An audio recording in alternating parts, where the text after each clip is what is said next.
que uno lo excluyó del juego. Entonces, vamos a ver.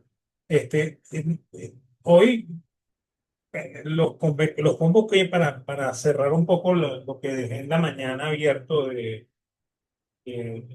estábamos hablando de Marx, ¿ok? Porque parte de lo que vamos a hablar hoy, o de lo que vamos a hablar en este momento, toca el tema de Marx, porque vamos a hablar un poco de von Baber, ¿no? Vamos a hablar de la primera y la segunda generación austríaca para dejar ya el libro, para meternos de lleno con el libro de Rothbard, para, dado que ya en teoría cerramos la parte metodológica, entonces vamos a cerrar un poco qué es lo que pensaba Menger y qué es lo que piensan los dos discípulos de Menger, o los dos que se declaran discípulos de Menger, porque vamos a echar el cuento completo. ¿Ok?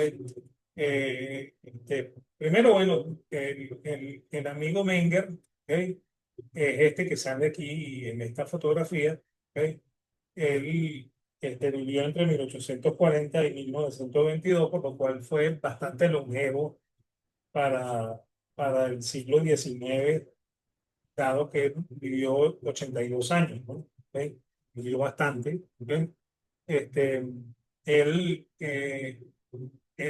tenía una consigna, ¿no? Él decía que si lograba tener muchos hijos, los iba a obligar a todos a ser economistas, porque decía que la ciencia económica tenía tanto campo para trabajar que había que investigar mucho, y él iba a obligar a todos sus hijos a estudiar economía.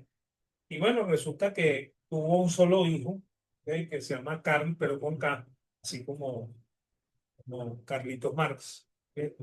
Y bueno, pero ese muchacho fue matemático, no fue economista. ¿Ok? Aunque su papá lo educó de manera tal que él tenía una visión muy amplia. ¿Ok? Y de hecho, él, siendo muy joven, ayudó al padre a hacer la revisión de los principios de economía, ¿no?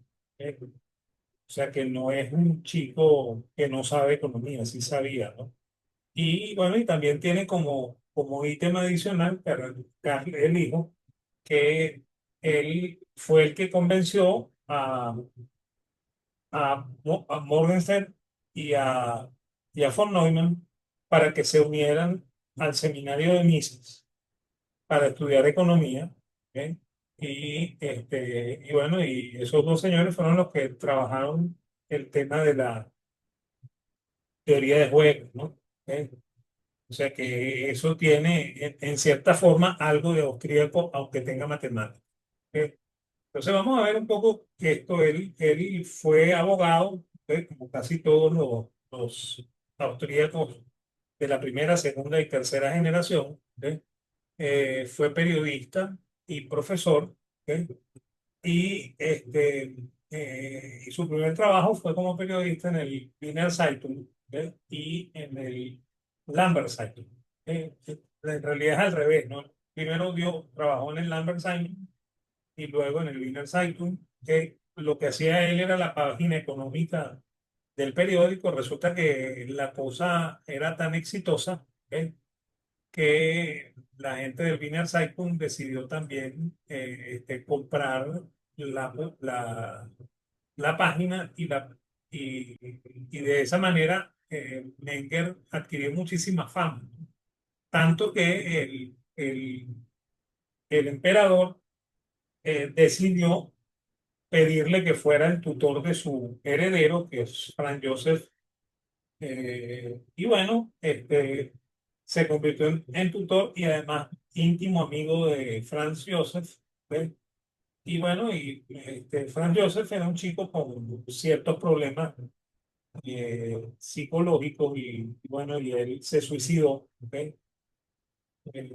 Cosa que a Menger le complicó mucho la vida, ¿no? ¿Ves? Este, y bueno, y la otra cosa que ocurre es que, dado que el emperador quedó muy contento con la tutoría que él ejecutó sobre el nieto, sobre Franz Joseph, ¿ok? él decidió llevar a Wenger a la Universidad de Viena y ahí comenzó a dar clases en la Universidad de Viena. ¿Sí? Y casi de inmediato él escribe los principios de economía política. ¿Sí? Ahí tienen el nombre completo en alemán. ¿Sí? Y, y bueno, y se convierte también de manera muy rápida en decano de la Facultad de Derecho de la Universidad de Viena, ¿ok? Por lo cual tuvo muchísimos alumnos. ¿Ok? Sin embargo, ninguno de sus alumnos fue su discípulo. ¿Ok? Los dos discípulos que él tiene no fueron alumnos de él. ¿Ok? Eso lo vamos a comentar luego cuando estemos hablando de ellos. ¿Ok? Y bueno, y en el año 83, en 1883, él tuvo la discusión con, con Gustav von Schmoller, ¿ok? Que es lo que forma parte de ese libro inmenso que se llama Investigación sobre el método de las ciencias sociales y en particular de la economía política. Y bueno, vamos a hablar un poco de los dos libros, ¿no? ¿Ok? El primero, que es el libro de los principios, trata, o sea, arranca con que él no muestra desprecio por sus antecesores, ¿no? O sea, en eso él se diferencia de los otros dos marginalistas. Si uno va a llamar a estos señores marginalistas, ya dentro de un ratito vamos a comentar algo de eso. Este, pero bueno, él no muestra desprecio por ninguno de los antecesores. De hecho, en el libro no hay ninguna crítica a Smith, ni a Ricardo, ni a Say, ni a nada de lo que haya ocurrido antes de Menger. ¿Ok? Al contrario de los dos libros el de Jevons, en el cual Jevons la emprende contra Ricardo y contra Mili. ¿Ok? Y el libro de Walras, en el cual Walras dice que la ciencia económica no existía hasta que él apareció. ¿Ok? Por lo cual, ninguno de los que escribió antes que él sirve para nada. Entonces, eso no está en el trabajo de Menger. Menger, más bien, tiene mucho respeto por sus antecesores, ¿ok? Y bueno, y cuando le toca citarlo, lo cita, ¿no? Y ya, ¿ok? No entra en disputa por decir que eso no es economía ni nada por el estilo. ¿Ok? Y él plantea que el valor se origina en la utilidad y en la escasez. ¿Ok? Eso también diferencia a las tres posiciones. De hecho, James dice que el valor está determinado únicamente por la utilidad y igual Ras dice que únicamente por la escasez. Este combina las dos cosas, ¿no? Entonces se parece un poco a lo que nosotros estudiamos, pero no es exactamente lo que nosotros estudiamos. ¿Ok? Y eso lo vamos a ver en un momento cuando estudiemos las tablas de utilidad. ¿Ok? Porque él estudia el valor con tablas de utilidad y así también explica la formación de precios. Y así él introduce el fenómeno del tiempo en economía, que va a ser quizá el primer economista que lo haga. Después Marshall también lo va a intentar, pero las dos visiones de tiempo son completamente distintas. ¿Ok? Luego hace una clasificación de bienes, en la cual nos vamos a meter. ¿Ve? Él los define como bienes no, algunos son no económicos, aquellos que no se pueden comercializar. Y él pone como ejemplo de eso el aire. ¿Ok? A veces el agua, pero el aire es el bien no económico por naturaleza, porque es muy abundante. ¿Ok? Y ese hecho de que es muy abundante incide en que no tiene precio. ¿Ok? Ya vamos a ver un poco también eso en las tablas de utilidad, porque él dice esto también. ¿Ok? Y bueno, luego él dice que los siguientes bienes son los económicos, que son aquellos que sí tienen precio, que se pueden comercializar. Y se pueden comercializar porque tienen algún tipo de escasez. ¿Ok? Y dentro de esa clasificación, él expone que hay unos bienes que son de primer orden, que son los que están inmediatamente dispuestos para consumir. ¿Ok? Ojo que eso no es las cosas que yo voy a comprar en el supermercado, ¿ok? Sino más bien es la comida que yo hago con las cosas que terminé de comprar en el supermercado. ¿Ok?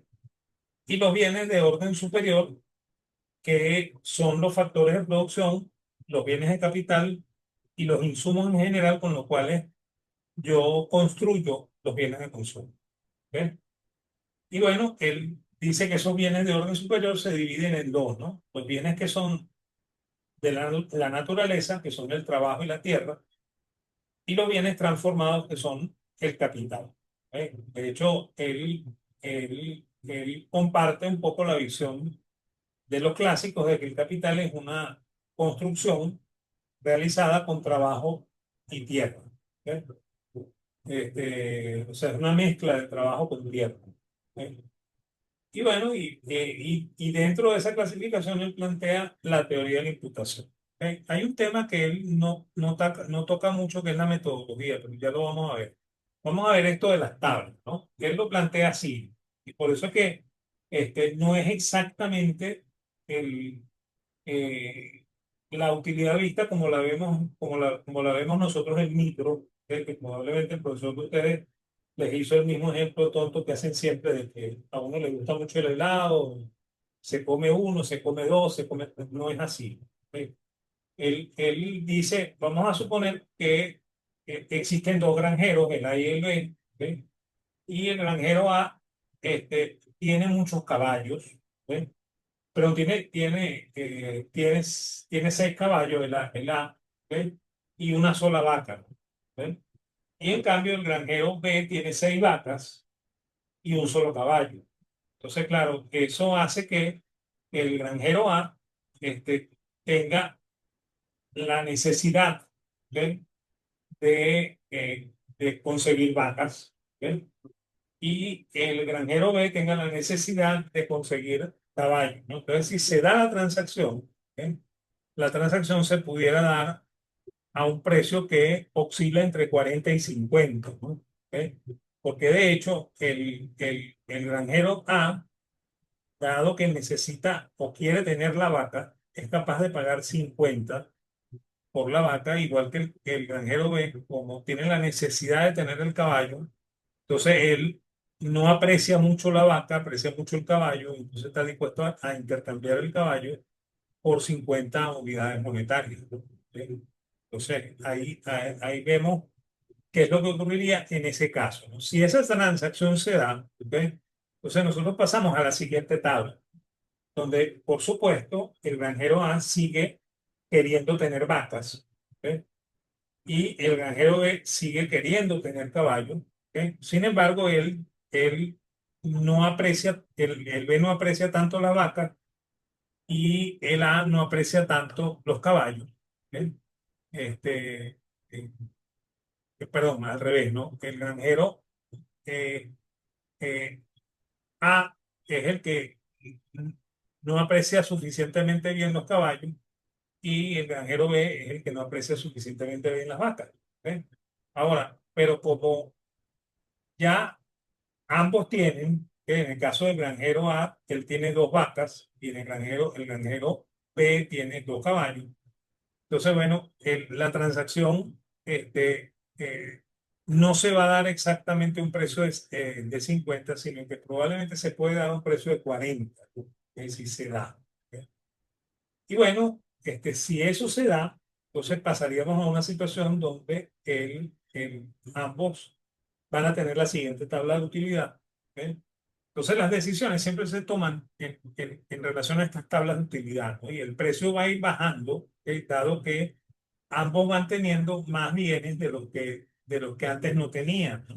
¿Ok? Y esa es la razón por la cual el precio probablemente va bajando. Por eso es que él dice que así se fijan los precios. ¿Ok? Bombaver lo va a decir parecido. ¿Ok? El Bombaver va a trabajar un poco más la formación de precios. ¿Ok? Pero en términos generales, los austríacos jamás, ¿ok?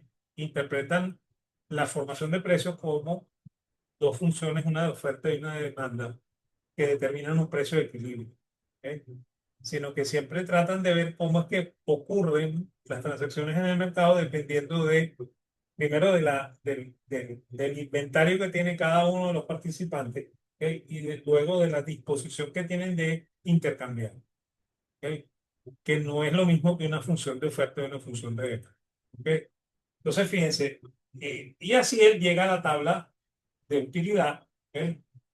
Supongamos en este caso que hay unos agricultores que tienen trigo. ¿Ok? y no tiene caballo, ¿no? ¿Ok? Entonces, estos son 8 agricultores. ¿Ok? El primer agricultor tiene mucho trigo, ¿ok? Por lo cual está dispuesto a entregar trigo para tener el caballo. ¿Ok? Está mucho más dispuesto que el segundo, que el tercero y así sucesivamente. ¿Ok? Entonces, bueno, si llega un monopolista que tenga un solo caballo, ¿ok? Probablemente el que se va a llevar el caballo va a ser el primer agricultor. ¿Ok? Ese va a ser el que se va a llevar el primer caballo. Si vienen, si vienen 2 personas o una persona con 2 caballos para vender, ¿ok? Probablemente el primero se lleve los dos, ¿ok? O el primero y el segundo compartan, ¿ok? Esos 2 caballos, ¿no? Y así en la medida en que van entrando más caballos, ¿ok? El precio va a ir bajando, ¿ok? Porque originalmente el precio de uno se fijaría entre 70 y 80 celemines de trigo por caballo. ¿Ok? El precio del segundo se fijaría entre 60 y 70 y así sucesivamente iría bajando de precio, ¿no? ¿Ok? Así es más o menos como Menger dice que se forma el precio usando las tablas de utilidad. ¿Ok? Y bueno, y fíjense que no estamos hablando de, ¿cómo se llama?, de utilidad marginal decreciente. ¿Ok?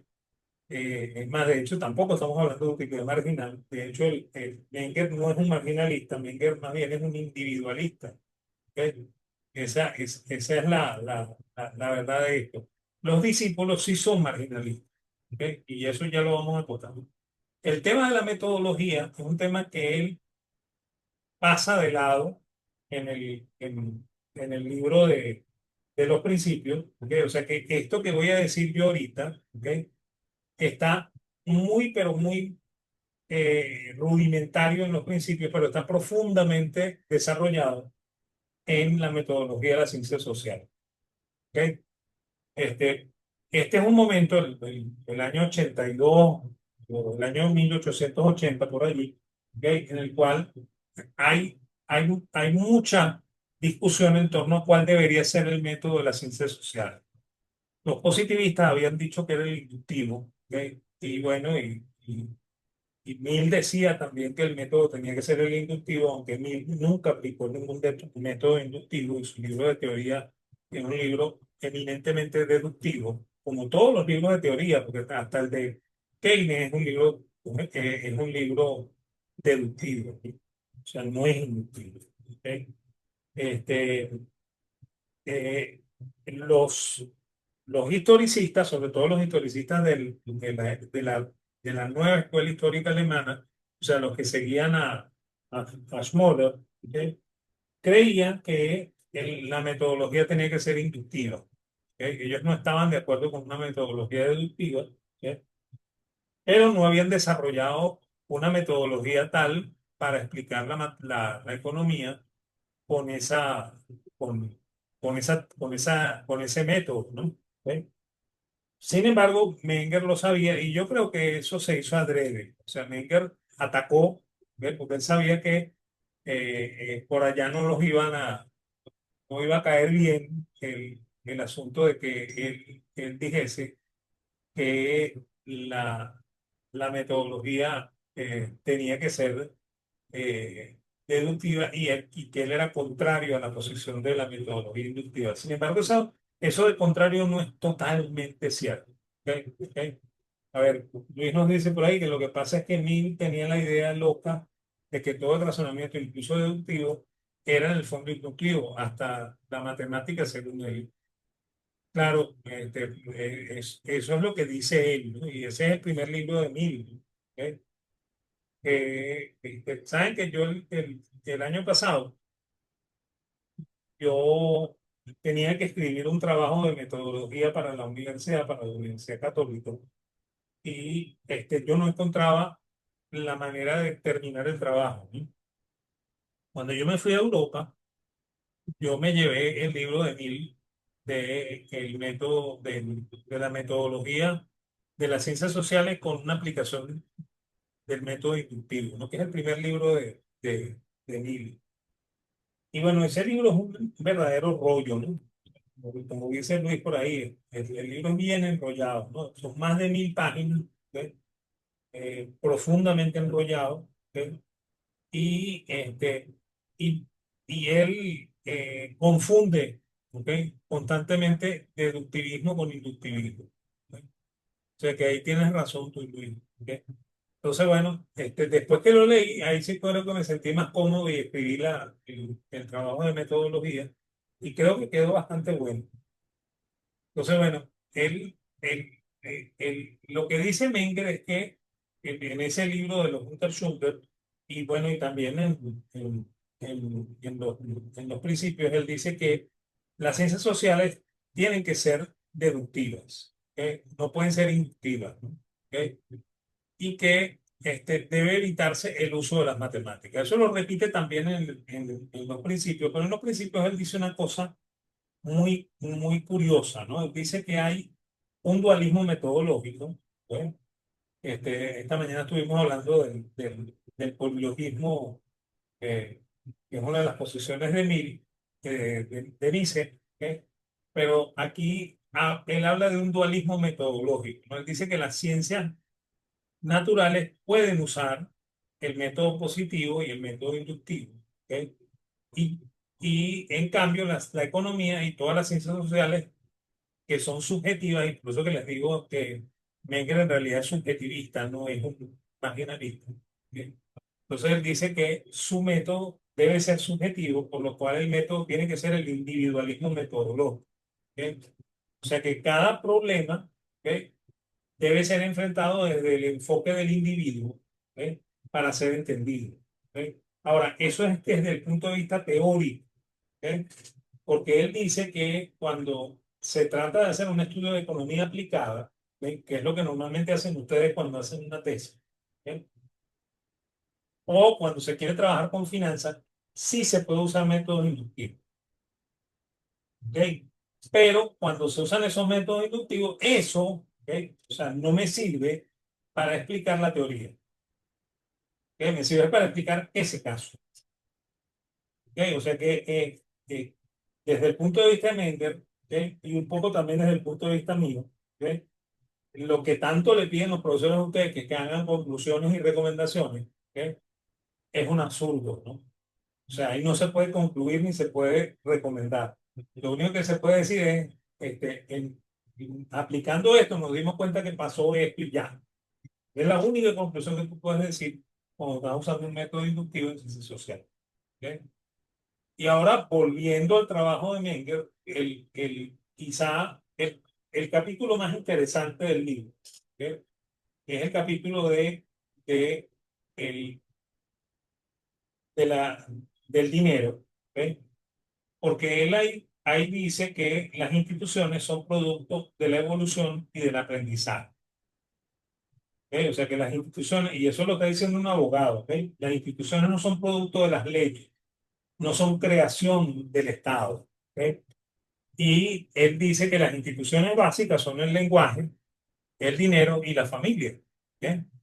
Y bueno, yo estoy trabajando últimamente un trabajo sobre dinero y creo que voy a llegar a la misma conclusión que llega Menger de que eso es una institución eminentemente evolutiva, pues, o sea, que eso no es como dicen los cartalistas y los neocartalistas, que son un invento del Estado. ¿Ok? El ser humano aprendió a usar el dinero porque le fue útil, ¿ok? Y lo aprendió como construcción social, no como construcción del Estado.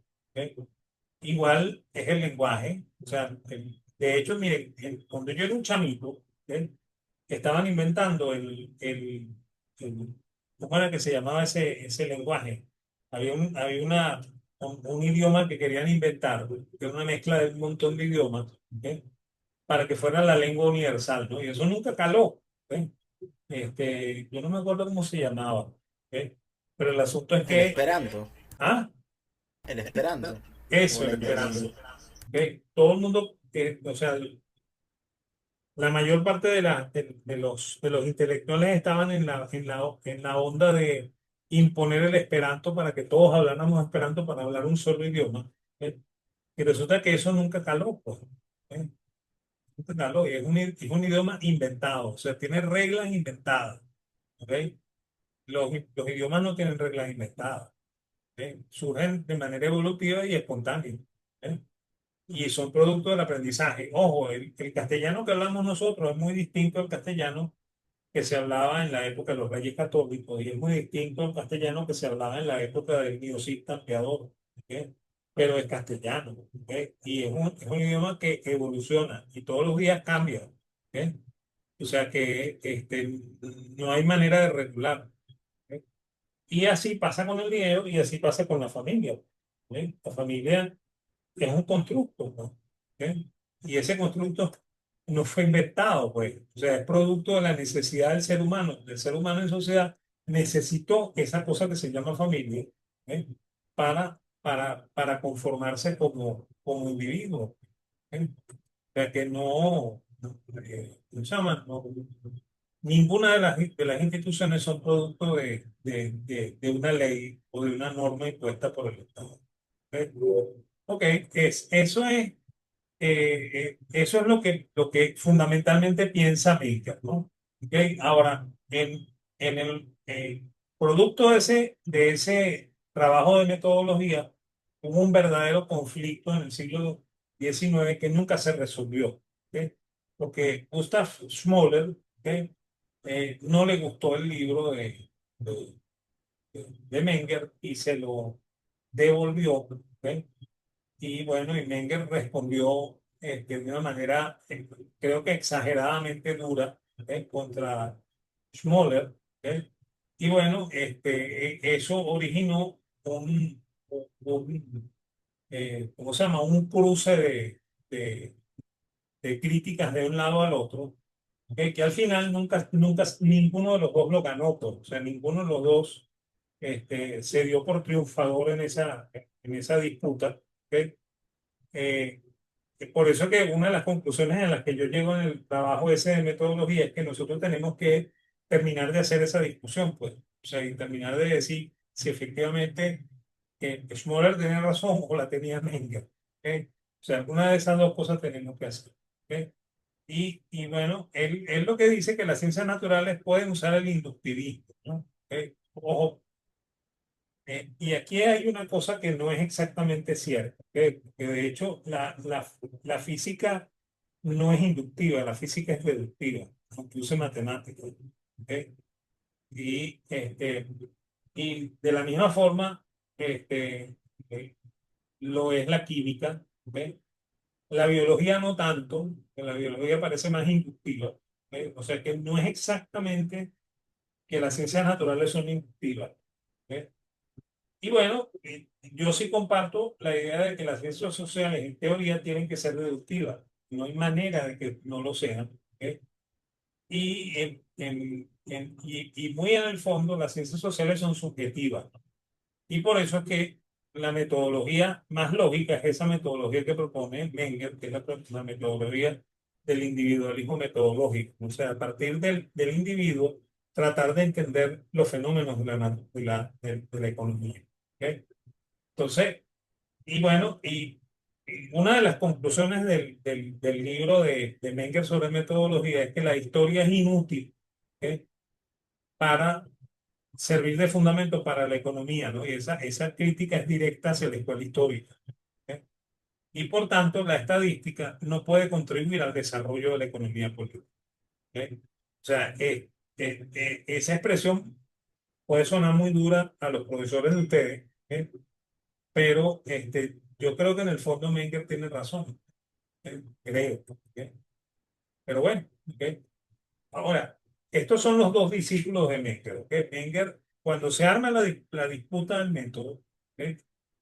Entonces los profesores de Austria, ¿ok? De Viena, ¿ok? Bueno, de las universidades austríacas, normalmente se pasaron al lado de Menger. ¿Ok? Pero hubo dos profesores que se pasaron exageradamente hacia el lado de Menger. ¿Ok? Ninguno de los dos fue alumno de Menger. ¿Ok? El primero es Eugen von Baber, que nace en 1851 y que muere en 1914. ¿No? Este es quizá el único austríaco, bueno, no es el único austríaco, porque también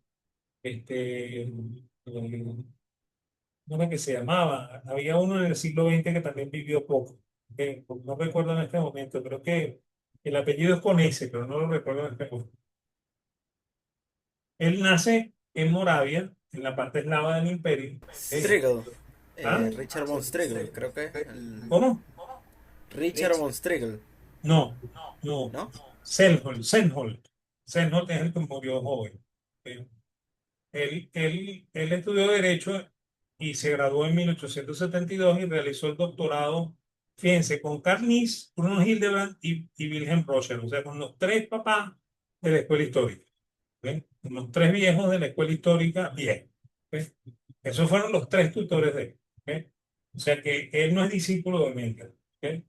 Y en 1880 él consigue la habilitación para ser profesor en la Universidad de Innsbruck.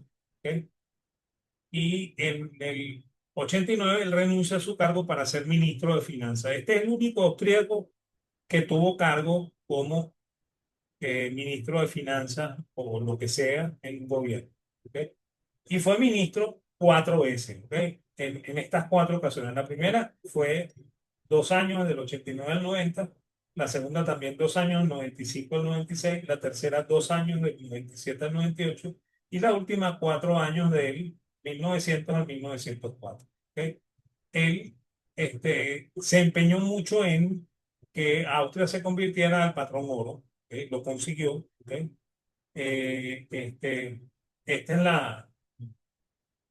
la fotografía de von Baber. Esto no es una pintura, es una fotografía. ¿Ok? Y bueno, él junto con Visser va a ser profesores de Mises, Hayek y de Schumpeter. ¿Ok? Él fallece en 1914, ¿ok? O sea que fallece muy joven. De hecho, fallece porque cuando Austria-Hungría le declara la guerra a Serbia, ¿ok?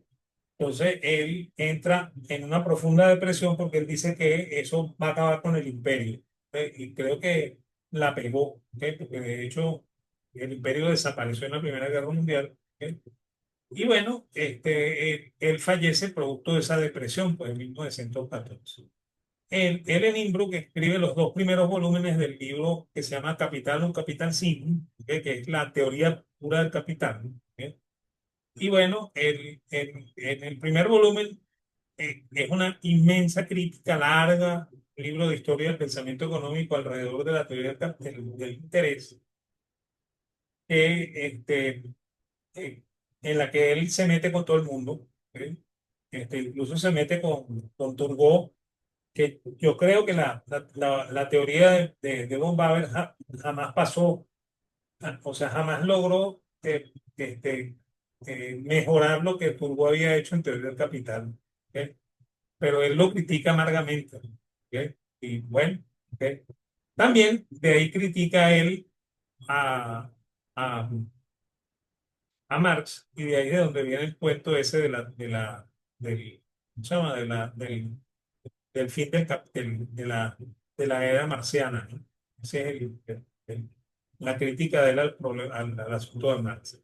El segundo volumen sí tiene el título específico de teoría positiva del capital. Hoy en día se venden los dos con el nombre de teoría positiva del capital. ¿Ok? Y el segundo se escribe en 1889. Y ese libro tuvo mucha crítica. ¿Ok? Tanta crítica que él se vio obligado a escribir un tercer volumen. ¿Ok? Que sale en 1909. ¿Ok? Y luego en 1912 aparece un volumen especial con los 3 volúmenes de la teoría. ¿Ok? Y bueno, él trata de responder las críticas que le hicieron. ¿Ok? Pero tampoco es exitoso en la respuesta a la crítica, porque creo que va a haber como que tenía problemas de redacción. Creo que eso es fundamentalmente el problema. Él repite mucho el que hay factores de producción natural, o sea, la tierra y el trabajo, y hay factores que son mezcla de esto, que es el capital. O sea que ahí no está saliendo de Menger. ¿Ok? Y bueno, y él introduce un término que creo que es muy feliz, ¿no? Que es el periodo medio de producción. ¿Ok? Eh,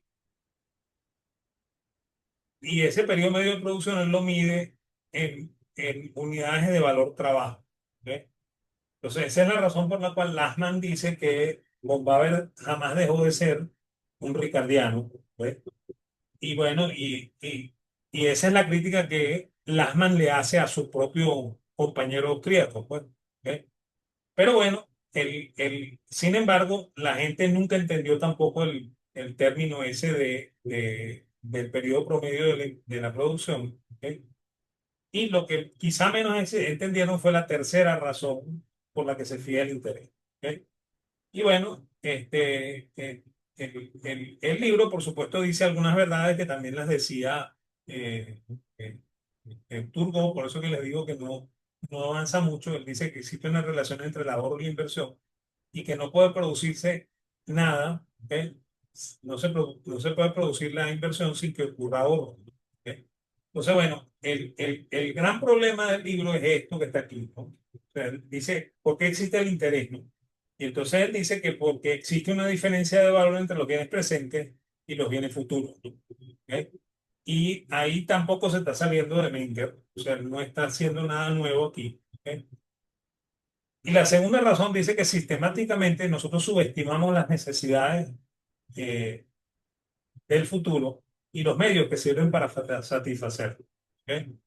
Y la tercera razón, él dice que los bienes presentes por razones tecnológicas son medios preferibles para la satisfacción de las necesidades y por esa razón garantizan una utilidad marginal mayor que los bienes futuros. Y fíjense que aquí se está usando el término utilidad marginal, ¿no? ¿Por qué? Porque estos son los marginalistas. ¿Ok? O sea, aquí no hay, aquí sí hay marginalismo. ¿Ok? Entonces, fíjense, si ustedes se fijan, la tercera razón del interés es, es el inverso de la primera, ¿no? ¿Ok? Perdón, es el inverso de la segunda, ¿no? Entonces, eso crea mucho conflicto. ¿Ok? Hasta el mismo Fisher le dice que él no entiende por qué puso esa tercera razón, si la tercera razón es la misma segunda. ¿Ok? Miren, este video se va a cortar. ¿Ok? Yo les voy a mandar una segunda invitación para que nos veamos para terminar esto y lo de Fondicer, que lo que falta es poco. ¿Ok? Entonces vamos a parar esto aquí Vale, profesor. y Bien. les mando segundo contacto en menos de un minuto. ¿Ok?